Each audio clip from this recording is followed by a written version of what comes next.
Hey, what's going on YouTube? This is Sever7 and today we are taking a look at the Kansept Main Street. And that's with the ultimate goal of determining if it is going to be worth adding to your collection or your daily carry rotation. And this did come from the Lefty Pass-Around group. It'll go back to the Lefty Pass-Around group after my review. This was designed by Dirk Pinkerton and it was OEM'd by Kansept. Now, right out of the gate, as far as scales go, we've got a thin carbon fiber layer over G10 scales. Normally this comes off looking really cheap and feeling kind of like blech. But to be honest, I think they pulled it off really well here. Nice and smooth texturing. We have T8s throughout, except for the pocket screws. Those are T6s. And all of the hardware except for the pivot screws are anodized blue, which I think looks really good. And then we have a deep carry non-reversible steel stamped pocket clip. And then we don't have a backspacer, but we are rocking 2 standoffs and no lanyard hole. We do have a good amount of milling on the inside for weight relief. I don't know if you guys can catch that or not, but it's a good amount of milling, which is good because this is, you know, a bigger-ish knife, you know, so it's important to keep the weight down as low as possible. I mean, they did a good job here. This feels fairly light. As far as the balance and stuff goes, I'm willing to bet it's balanced well, and that's adding to the feeling of being lightweight. And yeah, I mean, ideally we'd want to be up just a little bit more, but as it sits right now, we're good. That feels balanced, feels light. And then as far as the jimping goes, we have some pretty generous jimping. It's fairly deep and aggressive. Yeah, and that's got me locked in. So yeah, the jimping's functional. It works just fine. You can definitely, like, if you're doing some extra thick cardboard or something like that, and you just need a little extra oomph to get you through it, this jimping's going to lock you in place and do just that. We have a very nice Warncliffe style blade. We've got a flat grind, this semi polished stone washed finish, and then we're rocking 154 cm for the blade steel. Now 154 is optimized between 58 and 60 HRC.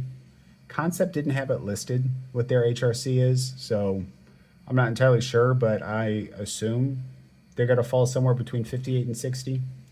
And then with 154 cm, you get, you get really good toughness. You get, medium edge retention, and then you're going to get good corrosion resistance.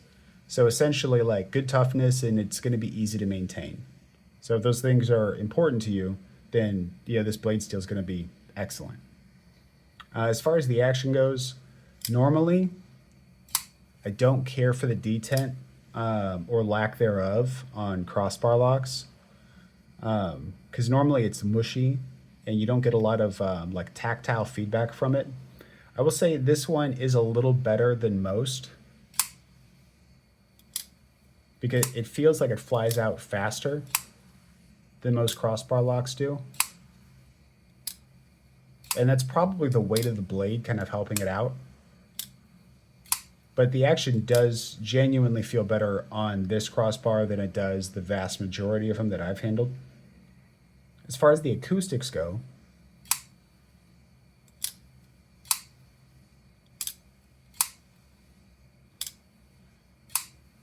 we have more of a kind of a dull thwack on the way up, and then a nice and clicky close. Oh. Well, now that I'm trying to do it. Son of a...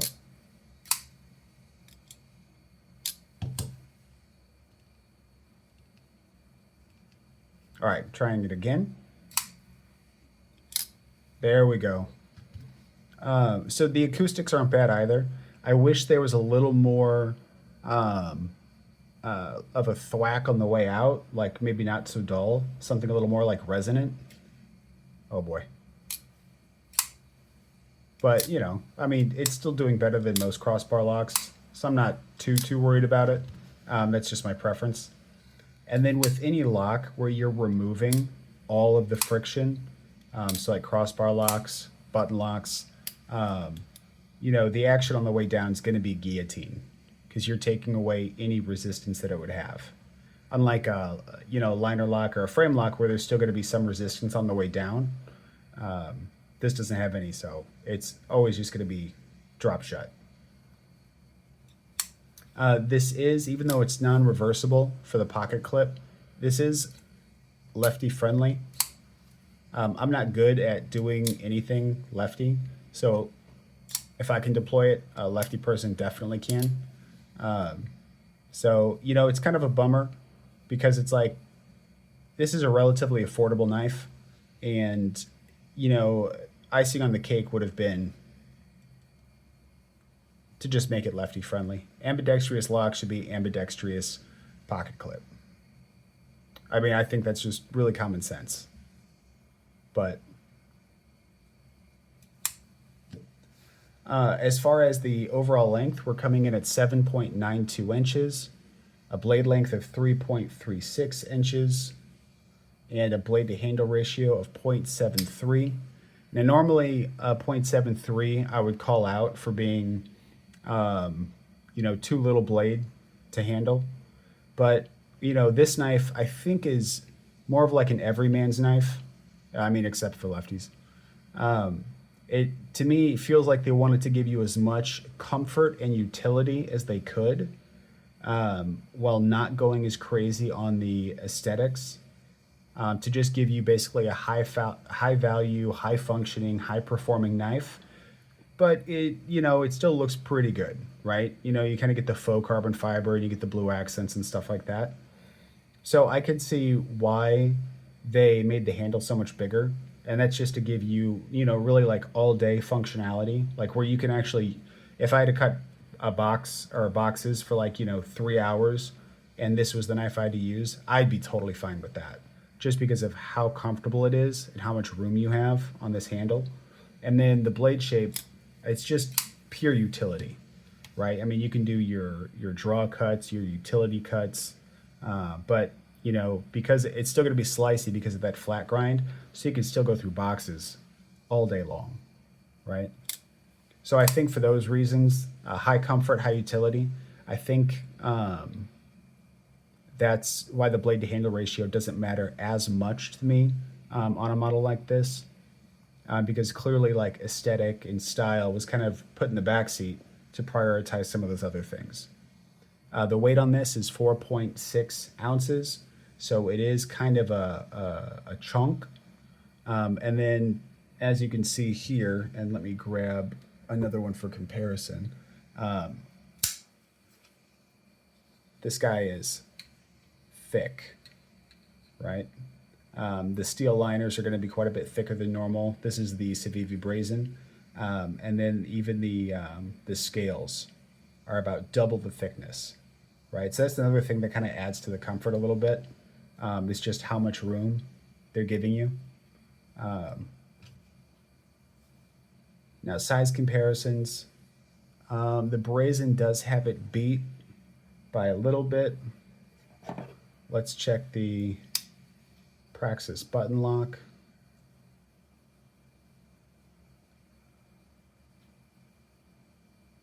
It looks like the button lock is going to have it beat by like an inch and a quarter, so a healthy amount.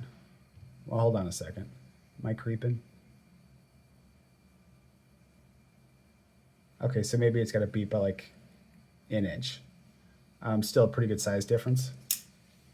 And let's go ahead and do the Real Steel Sylph.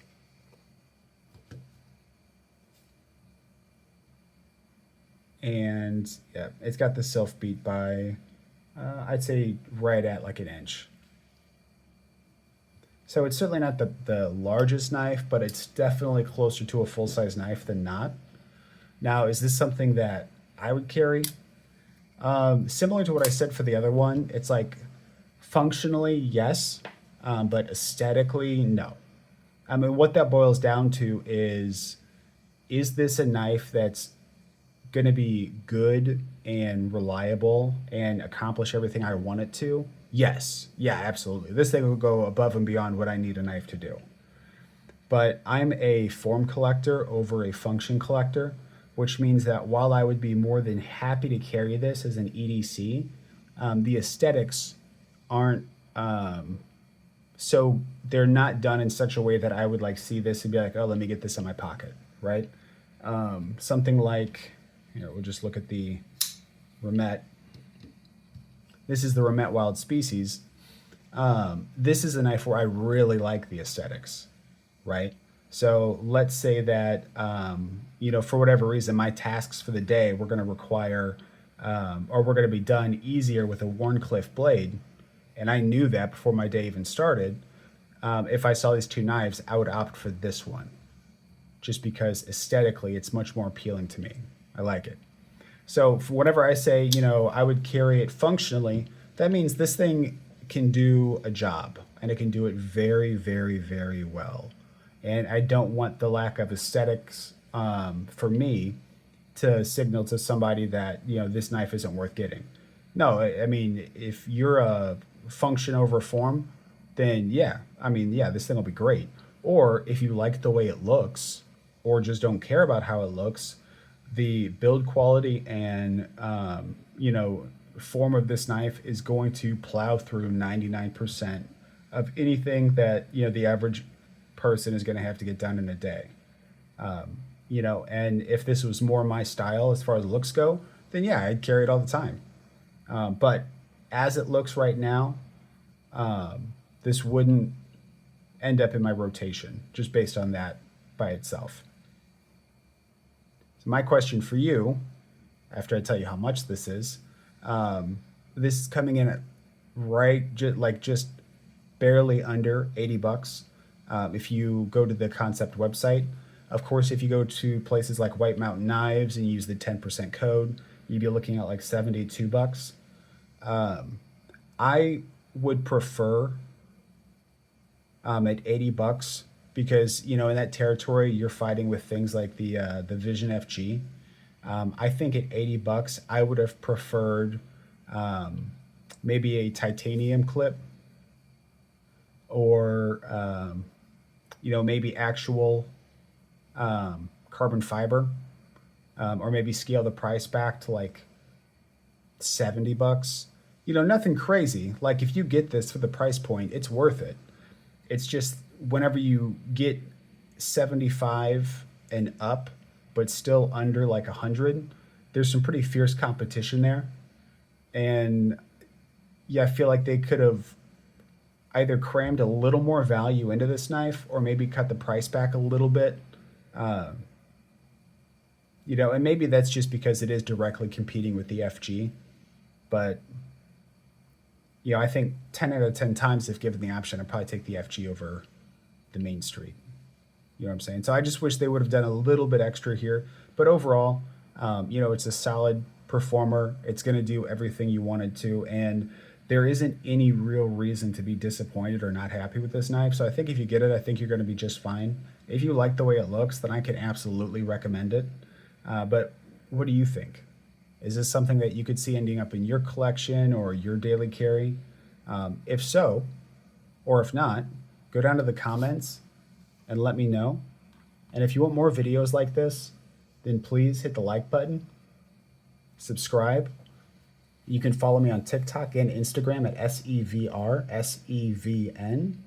And then I'm going to have this knife with its best price that I can find linked in the description. If you want to get one, then head down there. It's not an affiliate, so I don't get nothing for it. And until the next time.